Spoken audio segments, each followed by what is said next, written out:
All right, so you wanted the deep dive, huh? Well, strap in, because today we're taking the plunge into the mind of Sunny Jetsun and his book, Psychic Psychedelic. And let me tell you, this ain't no bedtime story. That's putting it mildly. Think stream of consciousness, but after about 10 cups of coffee and maybe a little something extra. Okay, yeah, I'm getting that vibe. We've got excerpts from the book, right? And it's this crazy mix of poetry, prose, rants. Yeah. Like, how do you even categorize this guy? Honestly, you can't. And that's kind of the point. Jetson, he's not playing by any rules. It's like he's trying to capture the chaos of, well, everything. The way our brains are constantly bombarded with information these days, the sheer weirdness of living in the 21st century, it's all reflected in his writing. Yeah, I can see that. Like, it's like he took the rule book for language, for thought even, and just threw it out the window. Exactly. And then he takes that chaos, that energy, and points it at some of the most controversial topics imaginable. Oh, yeah, he does not hold back. Yeah. Right off the bat, he's got this whole thing about societal expectations of women.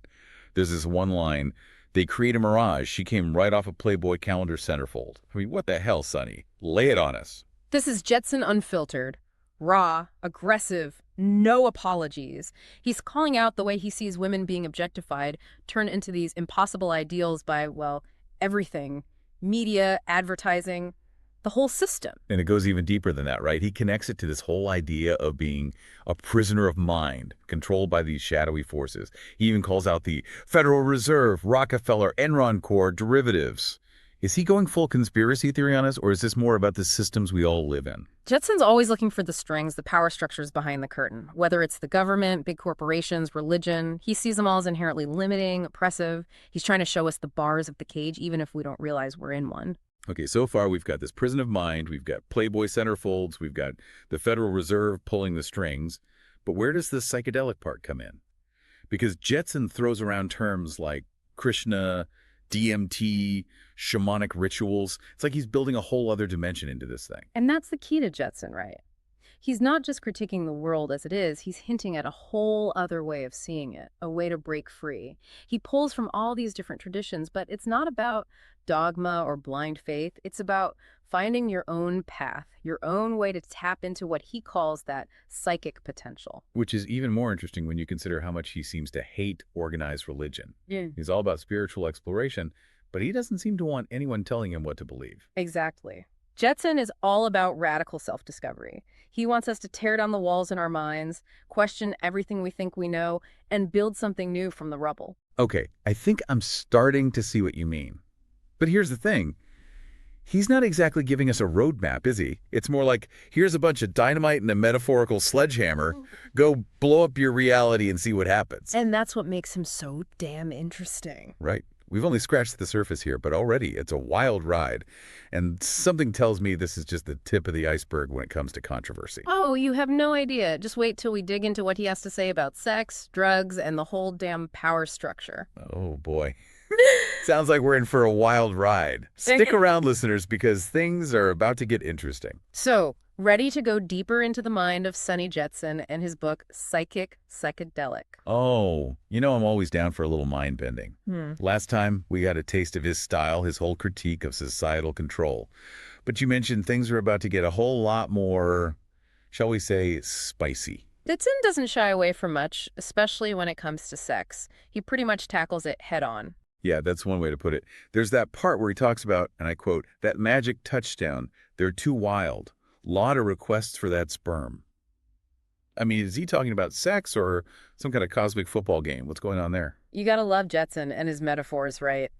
He's using this really raw, almost vulgar language to kind of shock us into thinking differently about sex. It's like he's shoving it in our faces, this exaggerated, almost absurd version of masculinity and desire to make us question the whole damn game. Okay, yeah, I can see that.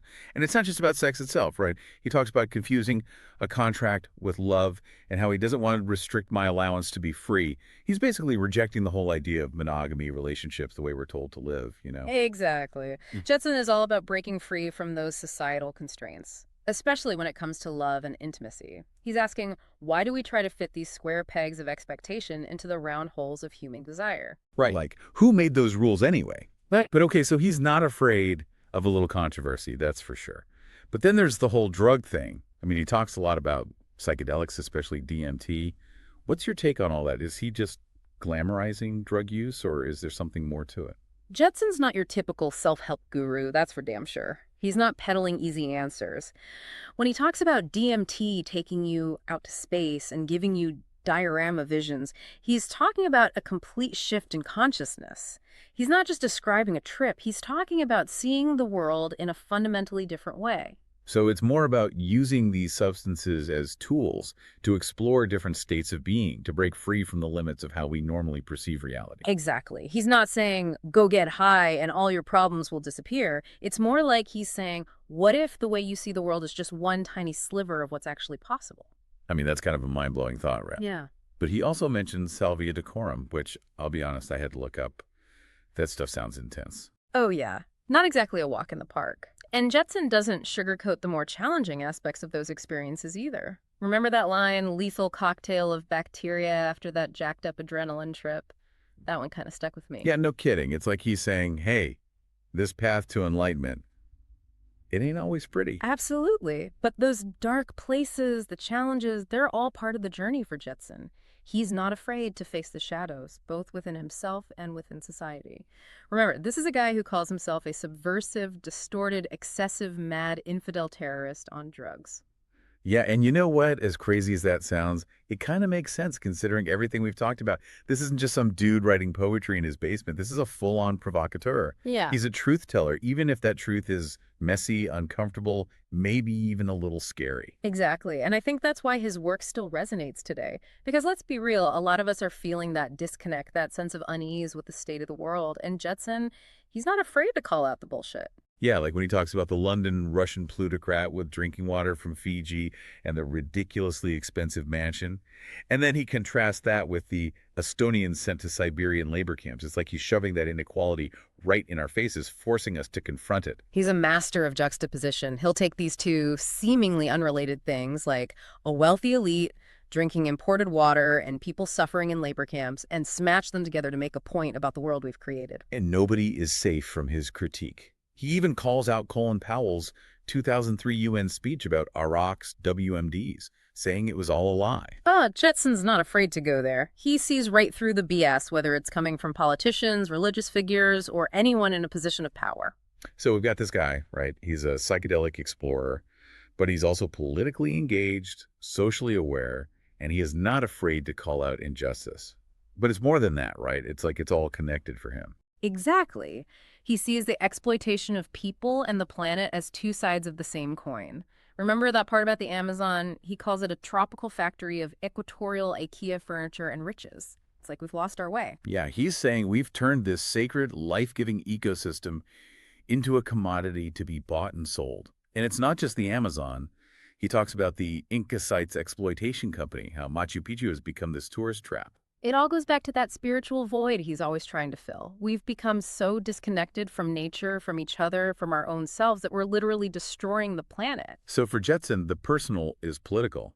He's saying that the revolution starts within, but it has to ripple outward, right? Changing how we interact with the world and everyone around us. Exactly. And for him, that change starts with questioning everything. Which brings us to the big question, what does all this mean? Where do we go from here? That's what we're going to explore in the next part of our deep dive. Because if Jetson has taught us anything, it's that the answers aren't always pretty. But sometimes they're the only way forward.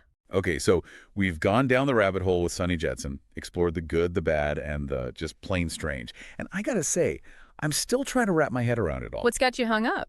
It's like, yeah, the guy's intense, right? Provocative, maybe even a little unhinged sometimes. Mm-hmm.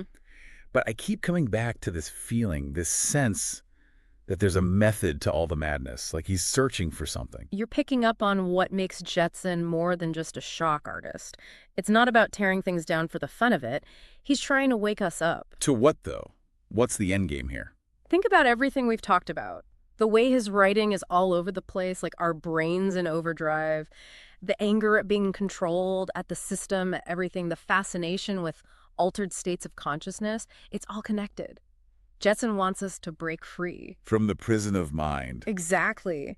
He's saying we're all prisoners to some extent to our conditioning, our beliefs, the way we were raised to see the world.